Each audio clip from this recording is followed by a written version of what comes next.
వెంకటేష్ పద్మావతమ్మ అనే పుణ్య దంపతులకి రాము అనే ఒక అబ్బాయి ఒకే సంతానం సార్. 8 సంవత్సరాల వయసు. ఆ అబ్బాయి ఇంటికి వచ్చి చెప్పాడు, స్నేహితులతో ఆడుకుంటూ ఉంటే ఫ్రెండ్స్ అన్నారు, రే మేము సర్కస్కి వెళ్తున్నాం, నువ్వు వస్తావంటే ఇంటికి వచ్చి చెప్పాడు. వెంకటేష్ మేస్త్రి పని చేస్తాడు, ఆయన ఆమె హౌస్ వైఫ్.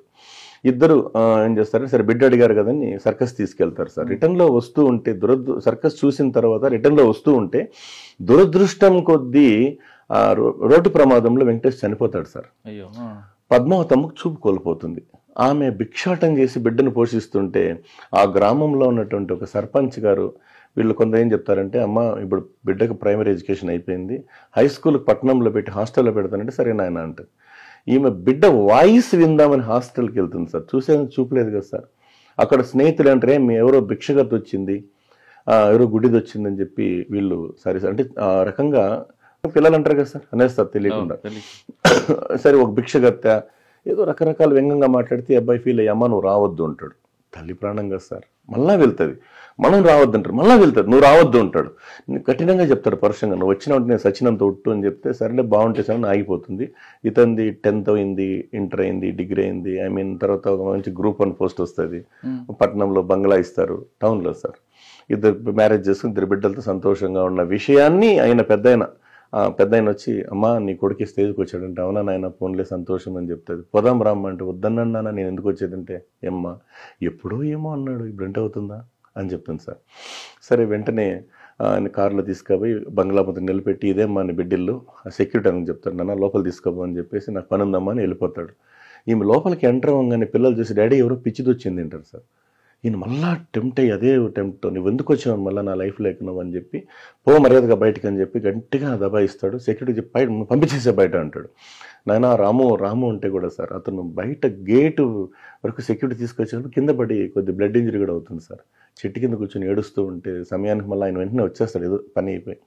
ఏం జరిగిందమ్మంటే, ఇది నాన్న జరిగింది అంటారు.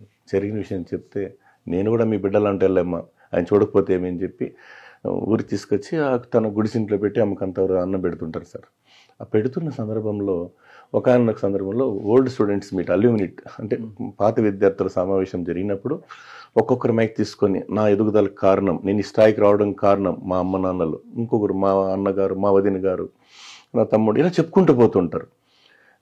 ఈ రాము టర్న్ వస్తుంది, నేను ఎవ్వరి సహకారం లేకుండా నేనే పైకి వచ్చాను స్టేజ్ కంటే క్లాప్స్ మారుమోగిపోతుంటాయి. అప్పుడు సర్పంచ్ గారు, ఆయన పెద్ద ఆయన ఉన్నారు కదా సార్, ఆయనకి బాగా వయసు ఏంటుంది, నాన్న కొంచెం మైక్ ఇస్తామంటారు. తీసుకొని, ఈరోజు నీ ముందర ఒక విషయం చెప్తున్నాను, మీరు ఎవరు సహకారం లేదంటున్నారే, ఆ రోజు నువ్వు సర్కస్కి వెళ్ళాలని ఇంట్లో చెప్పిన క్షణమే నీ తండ్రి వెంకటేష్ గారు పద్మావతమ్మ నేను సర్కస్ చూపించి తీసుకువస్తూ రోడ్డు ప్రమాదంలో నీ తండ్రి చనిపోతే నువ్వు తీవ్రంగా గాయపడ్డావు.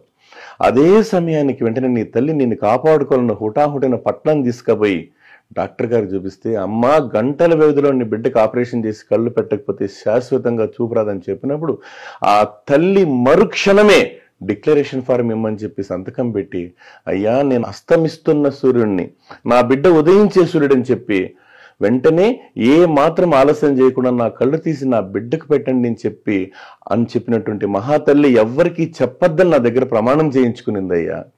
ఆ కళ్ళతో నువ్వు, ఆ మహాతల్లి కళ్ళతో నువ్వు ప్రపంచాన్ని చూస్తున్నావు, ఈ స్టేజ్కి వచ్చినావు రాము, అది విషయం నీకు చెప్పబోతున్నాను నాన్న, ఇది విషయము, అమ్మా నన్ను క్షమించు పద్మావతమ్మ అనే లోపల సార్ కన్నీటి పర్యంతమైన ఆ రాము అనే వ్యక్తి నా అమ్మా నన్ను క్షమించని చెప్పి ఆగా మేఘాల మీద మనసులో అనుకుంటూ శరవేగంగా గ్రామానికి వచ్చి ఆ గుడిసింట్లో అడుగుపెట్టే లోపల ఎముకల గూడుతో ఉన్న ఆ తల్లి సార్ అప్పటికి కూడా చివరి క్షణం నుంచి రాము రాము రాము నాన్న జాగ్రత్త అని ఏదో అనుకుంటూ మనసులో అనుకుంటుంటుంది. అమ్మా నన్ను క్షమించని చెప్పి కాళ్ళ మీద పడి కన్నీటి బొట్టు వదిలే లోపల ఆ మహాతల్లి, ఆ మాతృమూర్తి లోకం వదిలి వెళ్ళిపోయిందంట సార్.